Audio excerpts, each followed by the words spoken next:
So I want you to picture this. You are sitting in a fluorescent-lit conference room. Oh, the absolute worst kind of lighting. Right, the kind that just drains the life out of you. Yeah. And you've just presented a project that you spent, easily 6 months bleeding over. Yeah. The room is quiet, people are nodding in approval, and then the colleague sitting directly across from you. The one who contributed absolutely nothing. Exactly, the one who did zero work. They lean forward and smoothly, just incredibly smoothly, take credit for the entire architecture of your idea. Oh, that is infuriating. It is. They start using the word "we" in this way that completely, erases you from the equation. Right. And in that moment, you feel that sudden, sharp spike of heat in your chest. The physical reaction. Yes, your heart rate just doubles instantly because in a fraction of a second, your brain is flooding with adrenaline and cortisol. Every single evolutionary instinct you possess is just screaming at you to verbally decapitate them right there in front of the entire executive team. You want to completely humiliate them. Oh, absolutely. You want to drop a tactical nuke on their career. Because the basic physics of human interaction basically dictates that if someone strikes you, you strike back harder. Right. You meet a threat with overwhelming retaliatory force. Exactly. That is the default. And, the dopamine hit you get from imagining that revenge, it is very real. Oh, for sure. It feels good to just picture it. From a purely neurological standpoint, retaliation feels incredibly rewarding. It feels like you are reestablishing equilibrium. Right. When we are aggrieved, the world feels completely out of balance. So striking back gives us this illusion that we are putting the universe back into its proper alignment. The illusion of alignment. I love that phrasing. That is such a fascinating way to frame it. Yeah. Because today, for this deep dive, we are getting into a piece of philosophical and theological reflection that argues that this deeply ingrained instinct... That urge to fight fire with fire. Right. The text argues that this urge is actually a structural trap. A massive trap. We are unpacking a source text today that revolves around one of the most honestly provocative, radical, and arguably infuriating directives in human history. It really ruffles people's feathers. It does. It originates in the Gospel of Matthew, chapter 5. The quote is, "Do not resist an evildoer." Yeah. Or, as the reflection we are studying today phrases it, the mandate to never face those who aggrieve us using their own weapons. Which goes against every fiber of our biology. Literally every fiber. So today, we're going to completely deconstruct what happens when we abandon that instinct to retaliate. We'll look at why the old eye for an eye model mathematically fails, and how this text proposes an entirely different framework for handling malice. And I think the challenge with this specific material right out of the gate is getting past the initial visceral rejection of it. Because it sounds terrible at first. It does. When modern people hear, "do not resist an evildoer," the immediate interpretation is that this is an endorsement of victimhood. Right, like it's a mandate to just let abusers win. Exactly. It sounds like a spiritual bypass for abuse. Yeah. But the actual philosophical architecture of this text is arguing the exact opposite. How so? It frames retaliation not as a display of power, which is how we usually see it, but as a catastrophic surrender of your own autonomy. I really want to dig into that idea of surrendering autonomy. Because whether you, the listener, are dealing with a wildly toxic workplace, or an internet mob, or maybe a deeply painful personal betrayal. Yeah, those really high-stakes emotional situations. Right. In those moments, the urge to mirror the aggression you are facing feels like the only way to survive. I know I have personally been in situations where I thought, if I don't play dirty right now, I am going to be completely destroyed. It feels like a matter of survival. It really does. So how does the source text bridge that massive gap between this, lofty ideal of non-retaliation and the brutal reality of dealing with people who genuinely want to cause us harm? Well, it starts by drawing a very hard, non-negotiable boundary regarding what it called absurd pacifism. Absurd pacifism. Yes. The text is highly aware of the real-world brutality you are describing. It explicitly rejects the idea that you are supposed to just be a passive receptacle for abuse. Okay. That is a huge relief. Yeah, absurd pacifism is the belief that taking any defensive action is inherently wrong. It's watching someone harm you, or watching an innocent third party be trampled, and choosing to do absolutely nothing under the guise of being peaceful. So it isn't asking us to just, smile politely while someone burns our house down. Not at all. The text asserts that there is a profound, recognized need for legitimate defense. Legitimate defense. Right. It states that the tradition it draws from has always acknowledged the moral necessity of defending oneself and repairing injustices. Okay, but, and I want to push back here a little bit. Go for it. If we are allowed to defend ourselves, doesn't defense inherently require some form of fighting back? That is the big question. Like, let's use a corporate example. If someone is orchestrating this malicious whisper campaign to ruin my reputation, and I go to human resources with a binder full of evidence to get them terminated, Yeah. I am taking an action that will cause them professional destruction. Yeah, they will lose their job. So am I defending myself, or am I resisting the evildoer in the exact way this text forbids? Where is the line? You really have to look at the intent and the methodology in your scenario. Right. Gathering evidence of a policy violation and presenting it to the governing authority of that environment, which is HR. In your case, that is a structural defense. Right. You are putting up a shield. You are utilizing the established truth to remove yourself or your team from danger. You are stopping the harm. But I'm not retaliating. Exactly. What the text means by resisting the evildoer in the negative sense, what it forbids is adopting the malice of the attacker. Adopting the malice. Yeah. Yeah. It means desiring their personal destruction beyond just stopping the immediate threat. It's about the posture of your heart and the tools you choose to pick up. But the line there feels incredibly thin.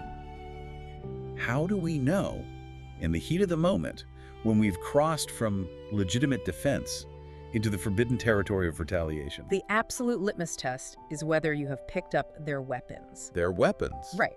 So going back to your HR example, if you presented the factual evidence, that is legitimate defense. Right, because I'm just telling the truth. Exactly. But if you decided that getting them fired wasn't enough and you started your own whisper campaign, Oh, I see. like spreading rumors about their personal life to make sure they weren't just fired, but entirely ostracized from the industry that is crossing the line. Because now I'm doing the exact thing they did to me. Yes, you have transitioned from stopping an action to becoming the malicious actor. You are no longer defending, you are retaliating. You have entered their methodological territory. That makes a lot of sense. And that brings us to the core proactive strategy the text introduces. Because if we refuse to pick up their weapons, what are we actually supposed to be doing instead? You can't just do nothing. Right. Standing there with a shield while someone relentlessly hacks away at you is exhausting. Eventually, your arm gives out, the shield breaks. Yeah, defense isn't a permanent state. Exactly.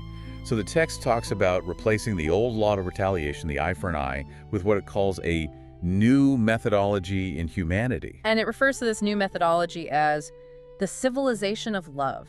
The civilization of love. It sounds very poetic. It does, but the operational tactic of the civilization is summarized in a very stark, practical phrase. It says the goal is to drown evil in an abundance of good. To drown evil in an abundance of good. Yes. The source makes a systemic, almost mathematical argument here. It states flatly that violence cannot fix violence and wickedness cannot fix wickedness. So we're moving away from just a moral plea like, be nice because it's the right thing to do, to a mechanical observation about how human systems actually function. Exactly. Consider the metaphor of trying to scrub a dark stain out of a pristine white shirt. If you try to scrub that stain out using muddy water, the amount of elbow grease you apply is completely irrelevant. Oh, wow. Yeah. The force of your scrubbing doesn't matter. The very material you are using to solve the problem is fundamentally contaminated. You're just making it worse. You are only spreading the mess wider into the fabric. The shirt will never get clean, not because you didn't work hard enough, but because the mechanism you chose is structurally incapable of producing cleanliness. Applying that muddy water metaphor to the workplace scenario is really illuminating. It really fits. Like if I have a manager who leads through fear, humiliation, and intimidation. A classic toxic boss. Right. And I decide the only way to overthrow them is to build a secret coalition, lie to their superiors, and publicly humiliate them in a board meeting, I might successfully remove them. You might win the battle. Yes, but I have just used muddy water to clean the corporate culture. I have reinforced the idea that power in this company is achieved through deception and humiliation. I haven't fixed the culture at all. I've just become the new administrator of the toxic culture. You have successfully proven the toxic manager's worldview, correct? Man, that's a heavy realization. It is. You have validated the premise that the environment requires ruthlessness. And this is exactly why the phrase drowning evil in an abundance of good is so specific. Because drowning implies something overwhelming. Yes, an overwhelming asymmetrical response. It suggests that if someone introduces a measure of malice into an environment, an equal measure of neutrality won't fix it. Just ignoring it won't work. No. The situation requires a disproportionate flood of grace, truth, or positivity to actually suffocate the conflict. Suffocating the conflict. I like that. Because conflict, by its very nature, requires an ecosystem of reciprocity to survive, doesn't it? Oh, absolutely. It needs fuel. It needs the back and forth volley. If I am playing tennis with someone who is furiously hitting the ball at my face, the game only continues if I hit it back. Right. If I just drop my racket and let the balls bounce past me, the game eventually halts. It cannot sustain itself unilaterally. And the failure to drop the racket is exactly what the text identifies as the spiral of destruction. It's a spiral of destruction. Yes. When we answer attackers with their own weapons, we become entangled in this mimetic trap. The source is very explicit about this. If they yell and you yell louder, Right. if they hit and you hit harder, if they slander and you slander back, you have become them. I want you, the listener, to really interrogate your own memories right here. Yeah, think back. Think about the most bitter, protracted argument you've ever had with a partner or maybe a family member. Have you ever experienced that horrifying out-of-body moment where you hear the words coming out of your mouth and you realize you sound exactly like the person you are arguing with? It is the worst feeling. It is. You are using their exact tone, their cadence, their petty tactics. You despise how low they are stooping, and yet you are right there in the mud with them. Why does human nature default to this mirror effect so easily? It is deeply tied to how our brains process threat and survival. Really? Like a biological response? Entirely. When we are attacked, our cognitive bandwidth narrows completely. We basically stop operating from our prefrontal cortex. Which is the logical part. Right, the area responsible for complex values, empathy, and long-term consequences. That part goes offline, and we drop straight into our amygdala. The lizard brain. Exactly. And in that primal state, we mimic the behavior of the threat in an attempt to neutralize it. But the philosophical text views this biological mirroring as a profound loss of identity. Wait, a loss of identity? How so? Because you have surrendered your autonomy to the aggressor. Oh. Think about it. If someone else's shouting dictates that you must now shout, who is actually piloting your behavior? They are. Yes. You are no longer acting based on your own internal value system. You are reacting purely to their stimuli. They are holding the remote control to your emotional state. That is a terrifying thought. The text argues that the ultimate danger of an enemy is not the physical or emotional damage they can inflict on you. The true existential danger is their ability to corrupt your character by pulling you into their methodological orbit. So the real victory for the malicious person isn't taking your money or ruining your reputation. No. The real victory is successfully reproducing their own malice inside of you. They are essentially cloning their worldview. And that cloning process is exactly why the text draws a massive, impenetrable line in the sand regarding ethical boundaries. It entirely rejects the philosophy that the end justifies the means. This part of the source material is incredibly uncompromising. It leaves no wiggle room. None. It states that we can never accept the premise that in order to achieve a good outcome, we are allowed to do great harm, trample over others, or sink people unjustly. Right. It says that when individuals begin to rely on treason, lies, manipulation, or insults to achieve their goals, they are literally lost. Lost. But this is where I really struggle with this text, and where I think anyone living in the real world will hit a wall. Okay, let's hear the friction. Let's create a really high-stakes scenario. Sure. Imagine I am a mid-level manager, and I discover that a senior executive is actively, maliciously embezzling funds that are supposed to go to a vital community project. Okay, serious stakes. Yeah, very serious. Yep. And HR is protecting this executive because he brings in big clients. The legal system is too slow.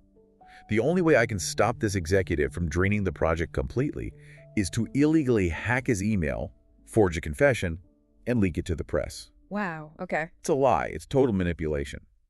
But it instantly stops a massive injustice. Hasn't the end saving that community project justified the dark means I used to get there? The text would argue that you are functionally lost the moment you forge the email. But I saved the project. The good outcome was achieved. Real people are helped. The material outcome was achieved, yes, but the moral ecosystem was destroyed. How so? The philosophy underlying this text insists that the methodology is the message.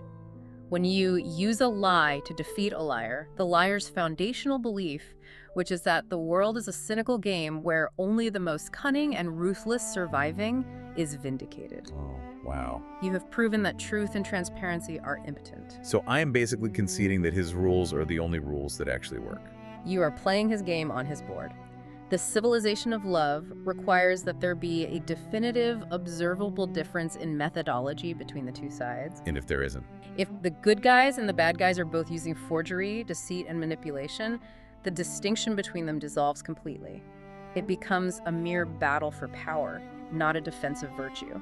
That makes me uncomfortable, but I see the logic. You might stop the embezzlement, sure, but you have introduced a new strain of corruption into the environment. You've normalized the idea that virtue is achieved through vice. I hear what you're saying, but the friction there is still immense. It is extremely difficult to swallow. If I refuse to forge the email and the community project goes bankrupt, real people suffer. The text seems to be demanding a level of moral purity that practically ensures the bad guys win in the short term. That is the core paradox at the heart of non-retaliation. It is a long-term strategy that often demands short-term, agonizing vulnerability. The text does not promise that abandoning the weapons of malice will result in an immediate, frictionless victory. It doesn't say things will be easy? No, it points to a different kind of strength entirely, one embodied by the figures it calls the saints. Let's unpack how the text describes these saints, because it doesn't describe them simply as people who are excessively nice or naive. Right, it's not about just being sweet. It gives a very specific operational profile. It says the saints were those who knew how to keep quiet, leaving the final judgment to God. Yes. It notes that they lived in the truth. They never denied the truth, but they survived without having to lie or engage in malicious acts. And it uses this incredibly striking phrase to describe their behavior. It calls it an elegant silence. Elegant silence. To really understand what that looks like in practice, we should look at the mechanics of martial arts, specifically Aikido. Oh, this is fascinating. Walk us through how Aikido maps onto elegant silence. Okay, so in many martial arts, the goal is to meet force with superior force. Right. If an opponent punches, you block hard and you punch back harder. But Aikido is designed around the principle of non-resistance. Non-resistance, okay. When a highly aggressive opponent charges an Aikido practitioner, the practitioner does not plant their feet and attempt to act as a brick wall. Because that would hurt. Exactly. That would absorb all the kinetic energy and cause massive damage to both parties. Instead, the practitioner maintains their center of gravity, steps slightly off the line of attack, and guides the opponent's momentum right past them. Oh, wow. They allow the aggressor's own kinetic energy, their own imbalance, to defeat them. So the silence isn't cowering in the corner. Not at all. The silence is the conscious act of stepping off the line of attack. It is refusing to provide the resistance that the aggressor actually needs to complete their psychological transaction. The silence is incredibly active. Think about how this applies to a modern high-stress environment like a contentious divorce mediation. That's a perfect example. If you are sitting across from a highly narcissistic, aggressive ex-partner who is throwing wild accusations across the table, trying to bait you into a screaming match, the instinct is to shout back. Of course. You want to defend your character. You want to throw your own accusations. Which is exactly what they want. Right. They want the chaos because it masks their own behavior. It drags you down to their level. So how do you use elegant silence there? When you practice elegant silence in that room, you listen to the accusation, and instead of exploding, you simply state the objective truth calmly. Just the facts. That did not happen. Here are the bank records. And that's it. You don't insult them. You don't try to psychoanalyze them in front of the mediator. You state the truth, and then you stop talking. You just let it hang there. You let their frantic, aggressive energy burn itself out in the empty space you've created. You are not giving them the friction they need to ignite the fire. And the text adds a crucial detail to this silence. It says that part of the process is calling bread, bread and wine, wine. I love that phrase. Me too. It insists on never confusing the bad for the good. So elegant silence requires a foundation of absolute truth. Yes. You aren't gaslighting yourself into thinking the abuser is actually a great person. You are seeing them clearly, naming the reality of the situation, but refusing to let that reality dictate your methodology. Exactly. And the psychological relief valve embedded in this concept is the idea of leaving judgment to God, or if you prefer secular terms, releasing the burden of being the executioner. The burden of being the executioner. When we are wronged, we feel an immense pressure to not only defend ourselves, but to ensure the other person is punished proportionately. We want to see them suffer. We carry the gavel. We become obsessed with ensuring they face consequences. And carrying that gavel is exhausting.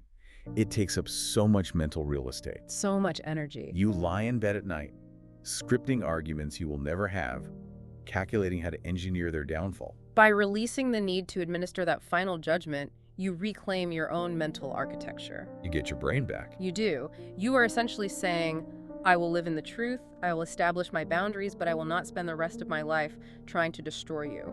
Your ultimate reckoning is not my administrative responsibility. No. It is a profound boundary setting exercise. I can absolutely see the sheer power in that boundary.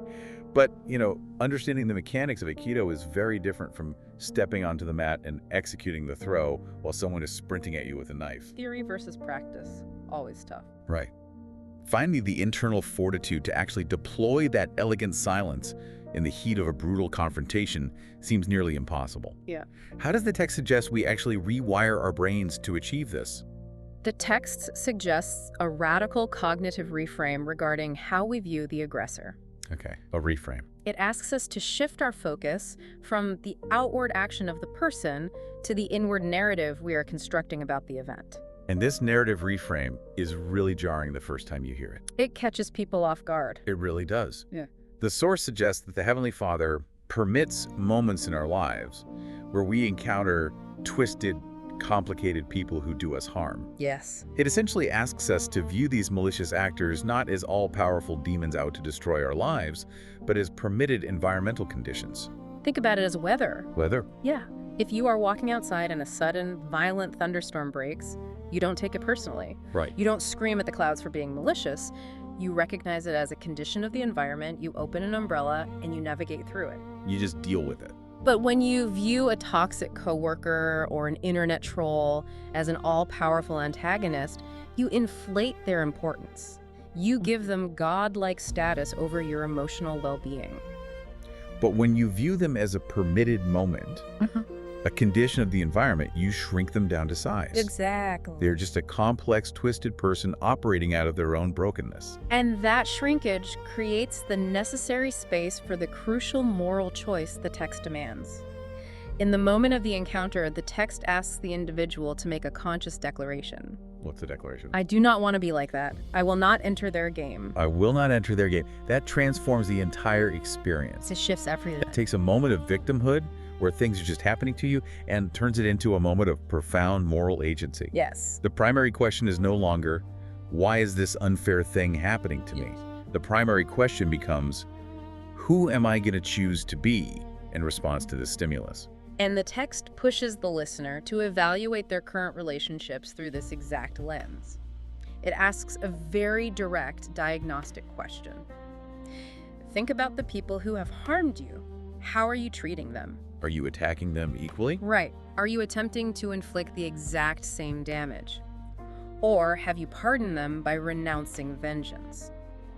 That definition of forgiveness, the renunciation of revenge, is completely structurally different from how we normally talk about forgiveness in modern culture. Oh, completely. Modern culture has deeply conflated forgiveness with emotional reconciliation or forced amnesia. Right, like forgive and forget. We are often taught that to truly forgive someone, we must conjure up warm, empathetic feelings toward them. We must let them back in or somehow view them as a safe person again. Which is incredibly dangerous advice for someone dealing with a serial abuser or a malignant narcissist. It's terrible advice in their situations. If forgiveness means trusting them again, then no one in their right mind would ever forgive, because it requires putting your hand back on a hot stove. Which is precisely why the structural definition offered here is so liberating. The text strips away the emotional requirement completely. It doesn't care about your feelings toward them. No. It defines the ultimate, maximum expression of forgiveness solely as the renunciation of vengeance. Wow. You do not have to feel affection for the person who betrayed you. You do not have to invite them to dinner. You do not have to trust them with your secrets. You simply have to make the conscious, structural decision to drop the weapon. You just refuse to retaliate. Exactly. I want to pause here and speak directly to you, the listener, because this is where the rubber really meets the road. Yeah. I want you to bring to mind someone who has genuinely, deeply wronged you. Yeah, that one person. The person whose name makes your stomach tighten. Have you truly renounced vengeance against them? Or are you just biding your time? Are you just waiting? Are you scrolling their social media, secretly hoping to see evidence that their life is falling apart? Are you waiting for karma to step in and do the dirty work for you? Because if you are just outsourcing your revenge to the universe, if you are actively desiring their destruction, you haven't dropped the weapon. No, you haven't. You have just hidden it behind your back. As long as you are actively hoping for their ruin, you are still tethered to them. You are still participating in the spiral of destruction, just in a passive-aggressive capacity. The tether is still there. The neurological link between you and the abuser remains entirely intact. So the renunciation of revenge isn't a favor we do for the abuser. Not at all. It is a surgical procedure we perform on ourselves to cut the tether. It is the only way to exit the mimetic trap. But, the text anticipates a major pitfall here. What's the pitfall? Once you successfully drop the weapon, once you manage to execute the elegant silence, there is a massive temptation to replace the weapon of anger with the weapon of pride. Ah, yes, the ego trap. Exactly. The source grounds all of this practical psychological advice in a definitive theological foundation to prevent exactly that. It states explicitly that we do not adopt this different dimension of living, this rejection of an eye for an eye, because we are naturally better people. Right.